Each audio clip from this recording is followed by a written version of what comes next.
오늘 말씀은 하나님에 대한 왜곡된 이미지라는 주제입니다. 우리는 하나님에 대한 이미지를 많이 갖고 있습니다. 그런데 특이한 것은 사람마다 그 이미지가 다 다르다는 것입니다. 어떤 사람에게는 한없는 사랑의 하나님으로, 어떤 사람에게는 축복이 가득한 축복의 하나님으로, 어떤 사람에게는 내 인생을 인도하시는 인도자의 하나님으로, 또 어떤 사람에게는 이스라엘 백성들을 벌하시던 그 무서운 심판의 하나님으로 기억하게 됩니다. 우리가 생각하는 하나님에 대해 이렇게 이미지가 많은 이유가 무엇일까요? 분명 하나님은 한 분인데 말입니다. 제가 대학원에서 기독교 상담 공부를 할 때 교수님께서 이런 말씀을 하셨습니다. 우리가 하나님에 대한 이미지를 제각기 다르게 가지고 있는 이유는 많은 사람들이 하나님에 대한 이미지를 부모님이나 그 어떤 다른 사람의 이미지와 동일시하기 때문에 그렇다라는 것입니다. 이 말은 자신이 경험하고 자신이 느꼈던 사람에 대한 이미지를 하나님에 대한 이미지에 오버랩한다라는 것입니다. 덮어 씌워버린다는 것입니다. 그래서 하나님이라는 분은 이런 분이실 거야 라고 하나님에 대한 이미지를 단정한다라는 것입니다. 그러기에 하나님은 한 분이신데 사람들은 제각각 하나님에 대한 이미지를 가지고 있는 것입니다. 그런데 이 말을 다시 한번 생각해 보면 자신의 부모님이나 자신이 알고 있는 사람에게 꼭 좋은 이미지만 갖고 있지는 않지 않습니까? 그럼 나쁜 이미지를 갖고 있는 사람도 있을 거란 말입니다. 그렇다면 그렇게 왜곡된 이미지를 갖고 있는 사람들은 어떠냐라는 것입니다. 그런데 그 왜곡된 이미지를 갖고 있는 사람은 하나님에 대한 이미지조차도 왜곡된 이미지를 가지고 있다라는 것입니다. 예를 들어서 어떤 사람의 아버지가 항상 매를 드는 걸 좋아합니다. 그리고 강압적이며 자녀의 말을 잘 듣지를 않습니다. 그렇다면 그 사람은 자신이 믿는 하나님도 징계의 하나님이고요, 그리고 강압적이시고 기도를 해도 그 기도를 들어주지 않는 분으로 인식하게 된다는 것입니다. 우리는 하나님에 대해서 제대로 알아야 합니다. 하나님에 대한 잘못된 이미지를 갖지 말아야 한다는 것입니다. 사람이 자신의 부모에 대한 이미지를, 그리고 또 내가 아는 사람에 대한 이미지를 하나님께 오버랩 시켜 그분을 이해하는 것은 어디까지나 사람의 연약함 때문입니다. 누군가를 기대려고 하는 그 심성 때문에 그렇습니다. 그러나 성경은 우리에게 하나님에 대해서 이렇게 말씀하고 있지 않으십니다. 우리는 하나님에 대해 생각하고 이해할 때 반드시 내 생각과 내 방법이 아니라 말씀 안에서 이해하고 알아가야 되는 것입니다. 그래야 우리가 가지고 있는 왜곡된 하나님에 대한 이미지를 벗어날 수 있는 것입니다. 그리고 또한 진정 하나님이 어떤 분이시고 우리가 그분을 어떤 태도로 섬겨야 되는지를 우리는 알 수 있다는 것입니다. 오늘 본문을 보면 하나님께서 출애굽한 이스라엘 백성들을 만나주시는 장면이 나옵니다. 그들을 만나주시기 위해서 하나님께서는 임재를 하시는데, 그런데 그 모습을 바라본 이스라엘 백성들의 반응이 하나님을 향한 기쁨이나 하나님을 향한 감사의 모습이 아니었다라는 것입니다. 18절 19절을 보면은 뭇 백성이 우레와 번개와 나팔 소리와 산의 연기를 본지라 그들이 볼 때에 떨며 멀리 서서 모세에게 이르되 당신이 우리에게 말씀하소서 우리가 들으리이다. 하나님이 우리에게 말씀하지 말게 하소서 우리가 죽을까 하나이다 라고 말씀하십니다.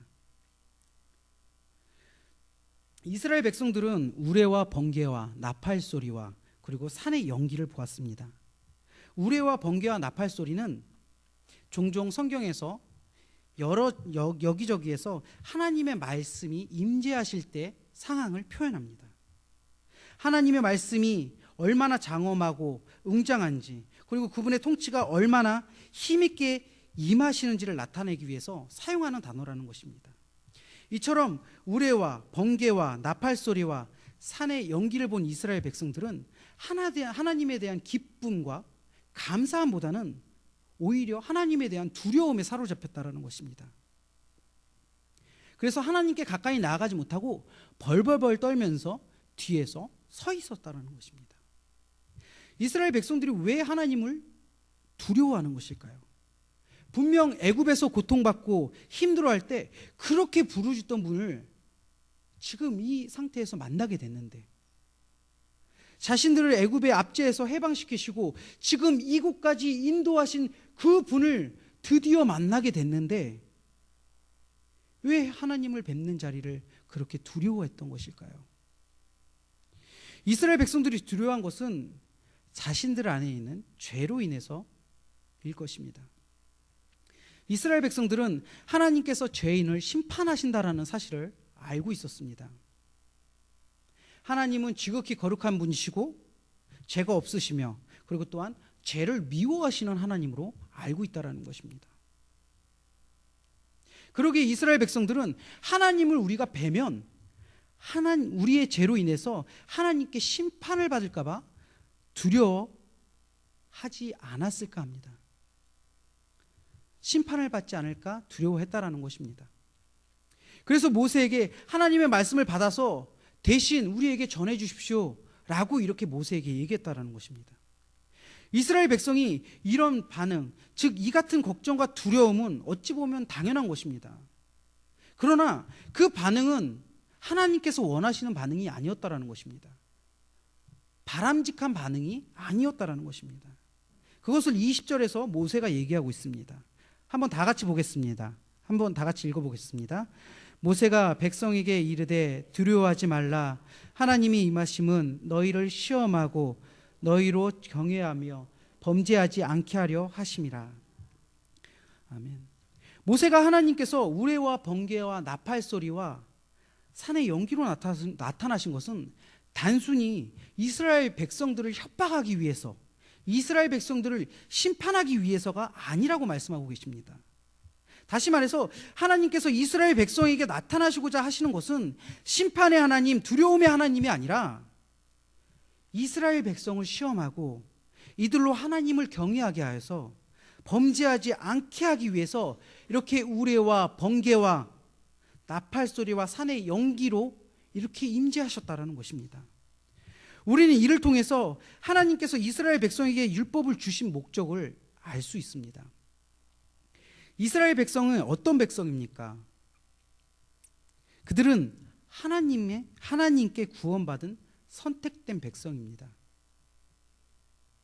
그들이 하나님께 구원받은 것은 그들이 잘나서, 그들이 선해서가 아니라는 것입니다. 그들은 하나님의 구원을 받을 이유는 단 한 가지도 없었습니다. 그런데 하나님께서는 그 선하신 계획으로 인해서 이스라엘 백성들을 택하셨다라는 것입니다. 25절 말씀을 보면 25절 말씀을 통해서 하나님께서 사람을 구원하신 것이 사람의 행위가 아닌 하나님의 은혜로 된 것을 알 수가 있습니다. 한번 25절 한번 보겠습니다. 25절 다 같이 읽어보겠습니다. 내가 내게 돌로 제단을 쌓거든 다듬은 돌로 쌓지 말라. 내가 정으로 그것을 쪼개면 부정하게 함이라. 아멘. 하나님께서는 기왕 제단을 쌓을 것이면 보기 좋게 주사위 모양이나 정삼각형으로 돌을 다듬어서 제단을 쌓으면 쌓는 것도 쉽고 그리고 또 정성스럽게 보일 텐데 하나님께서는 다듬은 돌을 사용하지 말라라고 말씀하십니다. 돌을 잘 다듬어서 그것으로 제단을 쌓으면 정말 보기 아름다울 것입니다. 삐쭉빼쭉한 게 없으니까요. 하지만 만일 그 제단에서 제사를 드릴 때 하나님께서 임재하시게 된다면 그 제사를 하나님께서 연락하시게 된다면 제단을 쌓은 정성으로 인해서 하나님께서 제사를 연락하셨다라고 생각하기 때문에 하나님께서는 그렇게 쌓지 말라라고 말씀하시는 겁니다. 사람이 제사를 드릴 때 그 제사를 연락하시고 복을 주시는 것은 사람의 행동이나 행위로 인해서 하나님께서 받으시는 것이 아닙니다. 전적으로 하나님의 은혜로 말미암아 그 제단에서 하나님께서 연락하신다라는 것입니다. 그러기에 하나님께서는 이스라엘 백성들에게 돌을 다듬어 사용하지 말라라고 이렇게 말씀하셨던 것입니다. 구원은 우리의 힘으로 얻을 수 있는 것이 아닙니다. 우리의 행동으로도 얻을 수 없는 것입니다. 구원은 하나님의 은혜로 말미암아 얻을 수 있는 것입니다. 그 사실을 다시금 이스라엘 백성들에게 기억할 수 있도록 이렇게 임재하셔서 말씀하시는 것입니다. 그렇다면 지금 하나님의 계명을 받는 사람이 누굽니까? 바로 이스라엘 백성입니다. 하나님의 구원을 이미 받은 이스라엘 백성이라는 것입니다. 이 말은 하나님께서는 이스라엘 백성들이 더 이상 범죄하지 않고 구별된 삶을 살길 원하셨다라는 것입니다. 그래서 이렇게 위험 있는 모습으로 임재하셨다라는 것입니다. 하나님께 구원받은 사람은 구원받은 사람으로서 구별되게 살아야 되는 것입니다. 그렇기 때문에 하나님께서는 이스라엘 백성들이 구별된 삶을 살 수 있도록 하나님께서는 이런 모습으로 그들에게 두려움을 심어 주셨던 것입니다. 하나님은 하나님의 은혜로 구원받은 이스라엘 백성들은 이제 구원받은 사람으로서 하나님만을 섬기며 살아가야 되는 것입니다. 그런데 23절을 보면 하나님을 섬기는 데 있어 중요한 원칙이 하나 있다라는 것입니다. 23절을 보면 다 같이 한번 보겠습니다. 너희는 나를 비켜서 은으로나 금으로나 너희를 위하여 신상을 만들지 말고. 하나님께서는 구원받은 백성이 하나님을 섬길 때 잊지 말아야 될 것이 있다라고 말씀하십니다. 무엇이냐면 바로 너희를 위해서 신상을 만들지 말라라는 것입니다. 이 말은 하나님을 섬기는 것에 있어서 자신의 방법으로 섬기지 말라는 것입니다. 자신의 방법이 아닌 하나님의 방법으로 섬기는 삶이 구원받은 삶, 구별된 삶이라는 것입니다. 다시 말해서 하나님에 대해서 스스로 가지고 있는 이미지로 인해서 그 이미지를 형상화해서 만들지 말라라는 것입니다. 자신이 생각하고 자신이 느낀 하나님의 이미지를 그대로 섬기는 것은 하나님을 섬기는 것이 아니라 바로 자신이 만들어낸 우상을 섬기는 것이기 때문에 하나님께서는 그렇게 형상을 만들지 말라라고 지금 말씀하고 계시는 것입니다. 하나님은 구원받은 백성들이 이런 죄를 질까봐, 이런 행동을 할까봐 미리 이렇게 말씀하시는 겁니다. 그리고 이어서 24절에서 이렇게 말씀하십니다. 내게 토단을 쌓고 그 위에 내 양과 소로 내 번제와 화목제를 드리라. 내가 내 이름을 기념하게 하는 모든 곳에서 내게 임하여 복을 주리라 라고요. 하나님께서는 하나님의 이름이 기념되는데 하나님께서 정하신 곳에서 하나님의 이름을 기념하라라고 말씀하십니다. 다시 말해서 내 방법과 내 방식대로 하나님의 이름을 기념하는 것이 아니라 하나님이 정하신 방법대로 하나님이 정하신 곳에서 하나님께 예배드리고 하나님께 찬양을 올리라고 말씀하시는 것입니다. 그럴 때 하나님께서는 내가 예배드리는 곳, 그곳에 내가 임하겠다라고 말씀하시는 것입니다. 그래서 복을 주시겠다라고요. 이것이 하나님께서는 이스라엘 백성들을 정말 통일된 신앙을 갖도록 인도하신 것입니다. 아무 데서나 아무 곳에서나 무분별하게 하나님의 이름을 높이는 것이 아니라 하나님이 정한 곳, 하나님이 정한 장소에서 하나님의 이름을 높이라고 하나님께서 말씀하신 것이었습니다. 이렇게 했을 때 하나님께서는 우리에게 임하시고 우리가 계신 곳에서 우리를 통해서 복을 주신다라고 말씀하시는 것입니다. 우리는 하나님에 대한 잘못된 왜곡된 이미지를 가지고 있습니다. 그 이유는 바로 우리가 너무나도 연약한 존재이기 때문에 그렇습니다. 그렇기 때문에 보이지 않는 하나님을 보이지 않는 무엇인가 보이지 않는 하나님을 내가 볼 수 있는 무언가와 겹쳐서 인식하려고 한다라는 것입니다. 우리는 그것이 하나님께서 원치 않는다라는 사실을 알고 있으면서도 말이죠. 하나님께서는 우리의 연약함을 아시고 오늘 본문을 통해서 하나님이 어떤 분이시라는 사실을 오늘 본문을 통해서 말씀하셨습니다. 오늘 본문을 통해서 하나님께서는 통치하는 하나님이시라는 사실을 우리에게 알려주셨습니다. 이스라엘 백성은 하나님께서 우레와 번개와 나팔소리와 산의 연기로 나타나시자 정말 두려워 떨었습니다. 그것은 이스라엘 백성이 가지고 있는 하나님에 대한 이미지 때문에 그렇습니다. 물론 하나님께서는 죄를 결코 두고 보지 않는 공의의 하나님이십니다. 죄인은 마땅히 그 하나님을 만날 때, 뵐 때 두려워해야 되는 것이 맞습니다. 하지만 이스라엘 백성은 이미 하나님께 구원받은 백성이었습니다. 하나님께서는 이미 구원받은 그들이 구별된 삶을 살게 하시기 위해서 온 우주를 창조하시고 유지하시며 다스리시는 분이심을 그들 앞에서 나타내셨다라는 것입니다. 그 모습을 보고 그들이 더 이상 범죄하지 않고 정말 하나님의 백성답게 살아가게 하기 위해서 말이죠. 그러나 그들은 두려워 떨었다는 것입니다. 자신들이 죽을까 봐 말이죠. 두 번째로 하나님은 우리를 사랑하시는 하나님이십니다. 우리는 종종 율법에 대해서 오해할 때가 있습니다. 율법에 대해서. 이미 다들 경험해 보셨겠지만 우리는 율법을 지킬 능력이 없습니다. 그래서 종종 하나님에 대한 그릇된 이미지를 스스로 만든다라는 것입니다. 아니 왜 지키지도 못할 율법을 만드시고 그 율법을 못 지켰다고 벌하시는 무서운 하나님이 어디 있어? 라는 그런 이미지를 갖고 있다는 것입니다. 그러나 율법은 우리가 하나님의 심판에서 노출되지 않도록 우리 자신을 돌보는, 돌아보고 회개하게 하는 하나님의 은혜의 방편인 것입니다. 율법을 통해서 우리는 우리 자신의 연약함을 깨닫고 그리고 하나님께 긍휼함을 기도하는 것입니다. 하나님께 긍휼함을 구하게 될 때 하나님께서는 우리들이 율법을 지킬 수 있는 힘을 주신다는 것입니다. 우리가 율법을 지키고 그대로 따라갈 수 있는 삶을 살 수 있도록 하나님께서 우리를 인도하신다는 것입니다.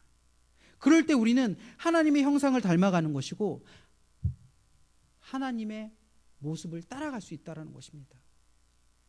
하나님께서 구원받은 백성들이 더 이상 죄를 짓지 않고 하나님의 자녀로서 확신을 가지고 살아가길 원하셨기 때문에 이렇게 이스라엘 백성들에게 친히 임재하셔서 율법과 십계명을 그들에게 알리셨다는 것입니다. 하나님께서 그들을 사랑하지 않으셨다면, 하나님께서 우리를 사랑하지 않으신다면 우리에게 율법이나 십계명, 우리가 지켜야 될 것들, 성경 말씀들을 주지 않으신다라는 것입니다. 그러나 하나님께서는 우리를 너무나도 사랑하셨기 때문에 이스라엘 백성에게 율법과 십계명을 준 것처럼 우리에게도 하나님의 말씀을 전해 주신 것입니다. 그 말씀을 믿고 나아가라고요. 하나님께서는 죄인을 심판하시는 두려운 분이십니다. 그러나 이것은 구원받은 우리들과는 상관이 없는 얘기입니다. 다시 말해서 오직 우리는 그분을 경외하는 마음으로 더 이상 죄를 짓지 않도록 노력하고 그분의 말씀대로 살아가기 위해 노력하는 삶을 살아가면 된다라는 것입니다. 우리는 하나님을 왕으로 모시는 천국 백성입니다. 대한민국 국민이 대한민국의 법을 지키는 의무를 가지고 있는 것처럼 우리는 천국 백성으로서 천국 법을 지키며 살아갈 의무가 있다는 것입니다. 율법은 하나님을 왕으로 모시고 그분의 다스리심을 받는 자들이 어떻게 살아가야 될지를 알려주는 지표입니다. 우리는 이 율법을 통해서 하나님 앞에 선 죄인이 얼마나 비참한지, 얼마나 두려워해야 되는 것인지를 알게 되고요. 또한 우리가 구원받은 것이 하나님의 크신 사랑의 결과임을 알 수 있는 것입니다. 오늘 말씀을 통해서 우리는 하나님에 대한 왜곡된 이미지를 벗어버려야 되는 것입니다. 내가 원하는, 내가 바라는 하나님에 대한 이미지가 아니라 성경에 나타나시고 성경에서 역사하시는 하나님에 대한 이미지를 가슴에 품고 살아가야 된다는 것입니다. 하나님께서는 자신을 통치하는 왕으로, 또한 사랑의 하나님으로 우리에게 나타내신 그분의 사랑에 감사하며 정말 천국 백성으로서 그분의 법을 지키는 것을 즐거워하는 삶을 살아야 될 것입니다. 오늘 이 말씀을 통해서 하나님께서는 통치하시는 왕으로서 또한 사랑의 하나님으로서 우리에게 다가오셨습니다. 이렇게 성경은 하나님에 대한 이미지를 저희에게 알려줍니다. 성경을 읽을 때 하나님에 대해서 알 수 있는 것이고, 성경을 읽을 때 하나님에 대해서 바로 알 수 있는 것입니다. 우리가 알고 있는, 우리가 경험하고 우리가 느끼고 있는 하나님에 대한 이미지가 아니라 정말 성경에서 말씀하고 계시는 그 이미지를 찾아서 정말 노력하시는 성도님들 되시기를 바랍니다.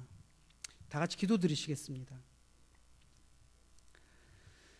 사랑의 하나님, 저희는 정말 하나님에 대한 왜곡된 이미지를 참 많이 가지고 있습니다. 그러면서도 그 이미지가 옳은 것처럼 섬기고 나아가고 있습니다. 성경은 오늘 우리에게 이렇게 말씀합니다. 나를 위해서 산당을 짓지 말라고. 사랑의 주님, 제가 제 마음대로, 제가 원하는 방식대로 정말 하나님에 대한 이미지를 잡고 나아갔다면, 사랑의 주님, 저희의 삶이 그러지 않게 하여 주시옵소서. 정말 하나님에 대한 이미지를 바로 알고 나가는 삶이 될 수 있도록 주님 도와주시옵소서. 정말 하나님께서는 우리를 너무나도 사랑하셨기에 우리를 구원하셨고, 우리를 천국 백성으로서 정말 우리가 지키고 나가야 될 것을 말씀하셨습니다.